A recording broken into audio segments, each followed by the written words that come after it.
Hola, un saludo cordial a todos los estudiantes de Consultorio Jurídico de la Universidad del Magdalena. En este espacio de educación continuada, en esta ocasión para el área de Derecho Público, hemos preparado un tema de actualidad siempre vigente, que es la tutela, pero en esta ocasión enfocado a las competencias del consultorio jurídico y en una situación muy especial: la tutela contra sentencias de única instancia. Hemos de recordar que la competencia del consultorio jurídico está limitada por los criterios que aparecen en la Ley 2113 del 2021, especialmente el artículo 9. A partir de esos criterios de competencia es que vamos a desarrollar esta dinámica de la discusión de la tutela en contra de sentencias de única instancia, que son las de competencia en nuestro consultorio jurídico. Empezaremos haciendo una caracterización de la acción de tutela. ¿Qué es la acción de tutela y cómo la manejamos en el consultorio jurídico? En primer lugar, la acción de tutela es un trámite, no es un proceso. Esto tiene una diferencia muy especial. Es decir, en un trámite hay mayor flexibilidad de las etapas procesales y lo que se busca es la prevalencia de ese derecho sustancial que para este caso es un ilícito constitucional, es decir, la vulneración de un derecho fundamental de vigencia inmediata de acuerdo con la terminología del artículo 86 de nuestra Constitución. Esto nos lleva a que en consultorio jurídico la acción de tutela es transversal, es decir, si nos remitimos a los factores de competencia, ¿sí? Aquí en consultorio jurídico, por áreas, la tutela o la acción de tutela puede tramitarse por cualquiera de las áreas, no solo por el derecho público, atendiendo a su especialidad. Así, por ejemplo, a título ilustrativo, si tenemos una controversia sobre el derecho de propiedad y se ve comprometido el derecho fundamental a una vivienda digna, el derecho fundamental a la vivienda humana y el interés superior del menor, esta tutela, a pesar de tratarse de un trámite constitucional, será del conocimiento del área civil. Si tenemos una controversia sobre seguridad social o derechos laborales, entonces el área que la conocerá será la de derecho laboral y de seguridad del trabajo, y así pues con cada una de las áreas de competencia de consultorio jurídico. De manera pues que la acción de tutela en nuestro consultorio es transversal y atiende al criterio sustancial, es decir, hemos de identificar primero cuál es el derecho fundamental violado para ver en qué área podemos ubicar la asesoría y el trámite. Luego tendremos los requisitos específicos de la tutela. En primer lugar, nosotros vamos a hablar acerca de la formación jurídica en Colombia. En otros países, como en los Estados Unidos, como en la Unión Europea, la formación de los abogados es totalmente diferente. Es decir, se forman primero licenciados en Derecho o en Leyes y posteriormente hay unos másteres de acceso a la abogacía o unos colegios de abogados o Bar Association en los Estados Unidos que van a habilitar a ese licenciado para que pueda ejercer como abogado. Es decir, se gradúa el sujeto de la universidad, pero de licenciado. Para poder ejercer como abogado necesita un estudio adicional. En Colombia no tenemos esa división. Cuando terminamos la universidad, después de hacer unas prácticas como judicatura, que también se pueden sustituir por tesis y por otros requisitos recientemente, entonces se nos entrega una tarjeta profesional. De allí la importancia de la formación práctica que recibimos en consultorio jurídico, porque quien no opte por la opción de judicatura, pues por lo menos va a tener unos rudimentos básicos en la práctica para poder llegar al ejercicio de la protección y sobre todo la protección de los derechos fundamentales, que es lo más común en nuestro Estado colombiano. En ese orden de ideas es necesario entonces tener un roce práctico con el trámite de tutela. De esta manera recaigo en que no es el usuario quien determina si es necesaria una tutela o no, sino el estudiante con su profesor. Y lo determina no a partir de circunstancias caprichosas, sino a partir de los requisitos que se han fijado para la procedencia de la acción de tutela. El primer requisito es la inmediatez. ¿Qué quiere decir la inmediatez? Que la violación o vulneración al derecho fundamental se haya dado en un periodo de tiempo razonable, el cual la Corte Constitucional ha fijado por regla general en un periodo de 3 meses. Pero puede ocurrir que ese periodo de 3 meses no sea una camisa de fuerza. Hay circunstancias en las que la violación es continuada o no se tiene certeza a partir de cuándo inició esta vulneración y por tanto, si se argumenta de manera suficiente el requisito de inmediatez, puede que proceda el amparo constitucional. En segundo lugar, es muy importante aludir a el carácter residual o principio de subsidiariedad en la acción de tutela. En principio, quiere decir que no existan otros mecanismos para la protección del derecho fundamental y que esos mecanismos, si existen, sean igual de idóneos para dispensar la tutela constitucional, el amparo constitucional. Porque hay situaciones en las que sí, efectivamente, proceden otros recursos, como lo veremos, por ejemplo, que se haya inducido el juez en error. Claro, procede el recurso extraordinario de revisión, pero el recurso extraordinario de revisión está sujeto a unos trámites, a unas etapas que no garantizan la inmediatez, la efectividad, la tutela judicial efectiva en casos de vías de hecho. Es decir, el ciudadano debe someterse a este trámite ordinario y esperar un tiempo adicional que puede ser mucho tiempo cuando se vulneran los derechos fundamentales, de tal suerte que puede causarle un perjuicio irremediable. Entonces, a veces no solamente es necesario o no solamente es suficiente que exista otro medio de defensa, sino que ese medio de defensa sea igual de idóneo para la protección del derecho fundamental. Así, por ejemplo, en muchas ocasiones podemos utilizar la acción de tutela como mecanismo transitorio antes de acudir, por ejemplo, a la jurisdicción de lo contencioso administrativo y solicitar la medida cautelar de suspensión provisional del acto administrativo. Y esto bajo una explicación muy lógica, porque el trámite de la acción de nulidad y restablecimiento del derecho es el trámite del proceso ordinario por audiencias de la ley 14/37, lo cual implica antes de la presentación de la demanda hay un término que corre hasta el traslado, que es un término muerto que va a asumir el usuario. Posteriormente el reparto, las notificaciones, el traslado escrito frente a las excepciones, frente a las medidas cautelares. Esto puede generar un mayor tiempo en la protección del derecho fundamental y causar un perjuicio irremediable. Por eso es necesario abordar con suficiencia este criterio de subsidiariedad para justificar que, si bien existen mecanismos en algunas ocasiones, no son igual de efectivos para la protección del derecho fundamental. Pero vamos propiamente a la acción de tutela dirigida en contra de providencias o sentencias judiciales. Su procedencia no es excepcional, sino excepcionalísima. Es decir, ordinariamente no nos vamos a encontrar con la posibilidad de atacar una sentencia por tutela, sino en circunstancias muy excepcionales. Es por eso que a la tutela en contra de sentencias se le llama la casación constitucional. Requiere de una técnica especial, requiere de una interpretación especial de las normas jurídicas y sobre todo hace hincapié en la protección de derechos fundamentales diferentes al debido proceso. ¿Por qué diferentes al debido proceso?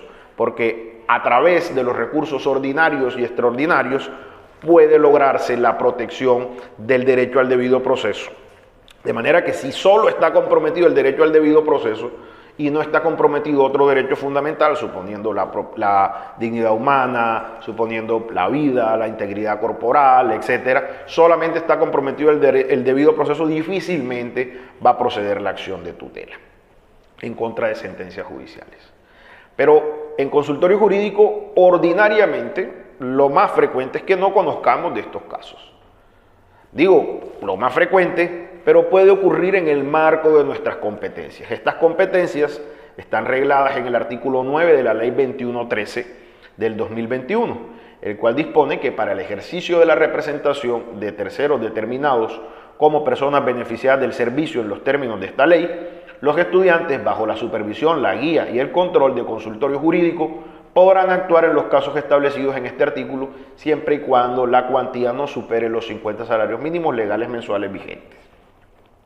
Y vamos a los numerales específicos. El artículo 4 nos habla de los procedimientos civiles que conocen los jueces municipales en única instancia.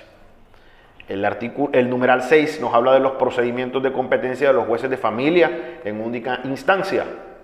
El artículo 7 nos habla de las acciones de tutela, cumplimiento y populares. Y finalmente el numeral 11, nos dice que para el ejercicio de la representación no podrá superarse el factor objetivo de los 50 salarios mínimos.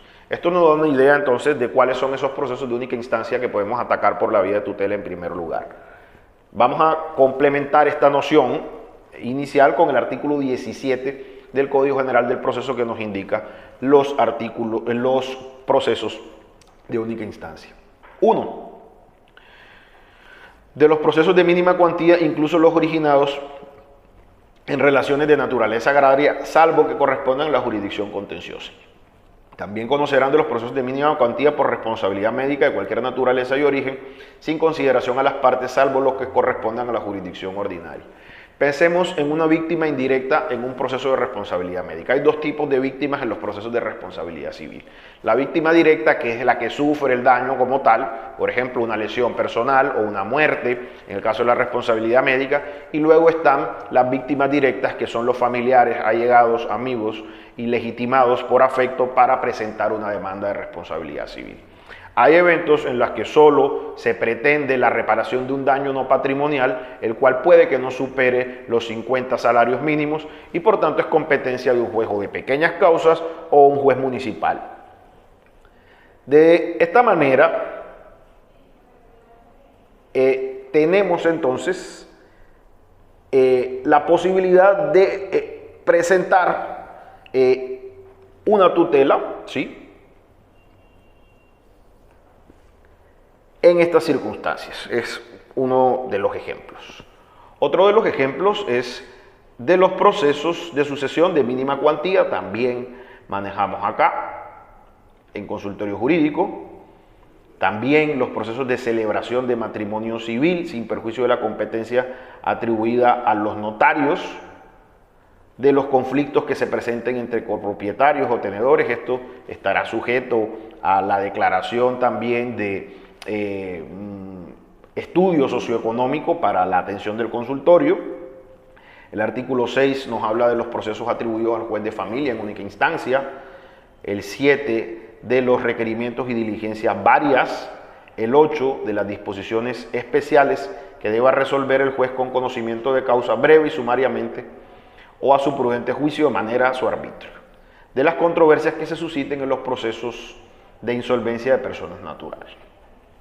En estos escenarios, que como vemos, de acuerdo con el artículo 17, pueden corresponder a diferentes áreas del servicio que presta consultorio jurídico, en algunos eventos excepcionales, como ya lo veremos, será posible impetrar la acción de tutela, debido a que en los procesos de única instancia no hay un segundo juez que conoce y revisa la actuación del primero, sino que con la decisión del juez de única instancia se va a poner fin a la controversia. Pero a veces el fin de la controversia no llega a feliz término y suelen aparecer errores que la Corte Constitucional ha llamado causales específicas de procedibilidad de la acción de tutela. Las podemos encontrar, entre otras sentencias, en la sentencia de unificación de la Corte Constitucional 332 del 2019. Estas causales específicas son, en primer lugar, el defecto orgánico, que ocurre cuando el funcionario judicial que profiere la sentencia impugnada carece en forma absoluta de competencia.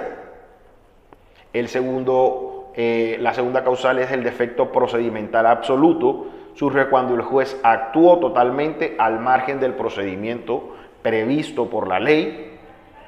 El defecto fáctico se presenta cuando la decisión impugnada carece de apoyo probatorio que le permita aplicar la norma que sustenta la decisión. El defecto material o sustantivo tiene lugar cuando la decisión se toma con fundamento en normas inexistentes o inconstitucionales o cuando existe una contradicción evidente entre los fundamentos y la decisión. El error inducido acontece cuando la autoridad judicial fue objeto de engaños por parte de terceros. Y aquí en el error inducido es el ejemplo en el que podemos ilustrar la diferencia con la revisión. En la revisión, en el recurso de revisión, si analizamos su procedencia en el Código General del Proceso, puede, si aparecen nuevas pruebas o si se llamó engaño al juez, intentar el recurso extraordinario de revisión. Pero es eso, ojo, un recurso extraordinario que requiere un trámite especial, no un trámite expedito como el de la tutela que está previsto en el decreto 2591 del 91. Decisión sin motivación cuando la sentencia carece de legitimación debido a que el juez incumplió con su obligación de dar cuenta de los fundamentos fácticos y jurídicos que la soportan. El desconocimiento del precedente, pues bueno, sabemos que de acuerdo a nuestro artículo 232 de la Constitución y la práctica judicial nos los ha enseñado que no solamente la ley es fuente de derecho, sino también la jurisprudencia es un criterio auxiliar, aunque hemos visto que en la práctica se ha vuelto una fuente principal y no tan auxiliar. Si no, pues consultemos el debate a este respecto de Diego Eduardo López Medina y Javier Tamayo Jaramillo, que resulta muy ilustrativo al respecto. Y finalmente, la violación directa de la Constitución, que se deriva del principio de supremacía de la Carta, que reconoce este documento como norma de normas y su contradicción, pues constituye una causal para poder iniciar la acción de tutela. Pero la que con más frecuencia podemos encontrarnos, es decir, los jueces suelen fallar bien, suelen fallar reconociendo su competencia, observando el procedimiento adecuado, no desconociendo las normas constitucionales, ¿sí? Pero lo que más suele ocurrir es el llamado defecto sustantivo, que se configura en los siguientes supuestos. El primero es que el fundamento de la decisión judicial es una norma que no es aplicable al caso concreto, por impertinente, por haber sido derogada, por inexistente, inexequible, o se le reconocen efectos distintos a los otorgados por el legislador. Pensemos en la reciente sentencia de despenalización del aborto. Pensemos que un juez aún está aplicando esas causales restrictivas antiguas de despenalización que solamente eran el aborto eugenésico, el aborto ético y el aborto terapéutico. Actualmente se ha abierto la posibilidad de interrupción de la gestación a la llegada de la semana 24. Luego, si un juez en un proceso de familia, por ejemplo, o de otra naturaleza, se aleja de ese precedente o de esa interpretación de la norma del Código Penal que fue la demandada en ese caso, entonces podría eventualmente estarse configurando este defecto sustantivo. No se hace una interpretación razonable de la norma, es decir, hay situaciones en las que una norma tiene un alcance y una finalidad, como por ejemplo el derecho de propiedad y su función social, su función ecológica. No es una interpretación razonable irnos a las antiguas, digamos, características o atributos del derecho de la propiedad, donde estaba el atributo del derecho absoluto. Absoluto no significa ya que no tenga límites, sino que tiene unos límites en la función social y en la función ecológica, por ejemplo. Cuando se aparta del alcance definido en la norma en sentencias con efectos erga omnes, pensemos en las sentencias C, en las sentencias de constitucionalidad proferidas por la Corte Suprema de Justicia. La disposición aplicada es regresiva o contraria a la Constitución. Este es el denominado principio pro homine. Toda norma de derechos fundamentales debe interpretarse en favor de la víctima. Se le debe dar una interpretación amplia en cuanto a la protección y una interpretación estricta en cuanto a la restrictividad posible que tenga esa interpretación. La decisión se funda en una interpretación no sistemática de la norma. Esto quiere decir que toda la parte orgánica de la Constitución, es decir, la primera parte que habla de los derechos fundamentales y libertades públicas, debe ser interpretada en armonía. Además, con el bloque de constitucionalidad, como por ejemplo normas como la Convención de Nueva York de 2006 sobre derechos humanos para las personas en condición de discapacidad, el Pacto de San José de Costa Rica, el Pacto de Belén do Pará en contra de la violencia de género y toda norma de derechos humanos que está integrada a nuestra Constitución por virtud del llamado bloque de constitucionalidad del artículo 93 de la Carta. Se afectan derechos fundamentales, este es otro supuesto debido a que el operador judicial no sustentó o justificó de manera suficiente su actuación. Toda decisión de los jueces debe ser motivada y a veces esa motivación no aparece de manera clara y suficiente en la decisión y puede llegar a afectar un derecho fundamental. Por tanto, en estos eventos puede llegar a ser posible la protección a través de la acción de tutela. Desde luego que este trámite requiere pues, de una asesoría especial y una investigación de su parte autónoma para poder solventar un caso en estas condiciones y un acompañamiento especial de los directores de área si este evento se llegara a presentar. Pero el objetivo de esta charla era ilustrarles básicamente esos fundamentos, esos rudimentos básicos para llegar a elaborar una acción de tutela contra sentencias de procesos de única instancia dentro del marco de las competencias del consultorio jurídico. Es un placer haber estado con ustedes y bueno, si tienen alguna duda, comentario o observación, me pueden escribir a mi correo electrónico esirtori@unimagdalena.com. Un saludo cordial, feliz día.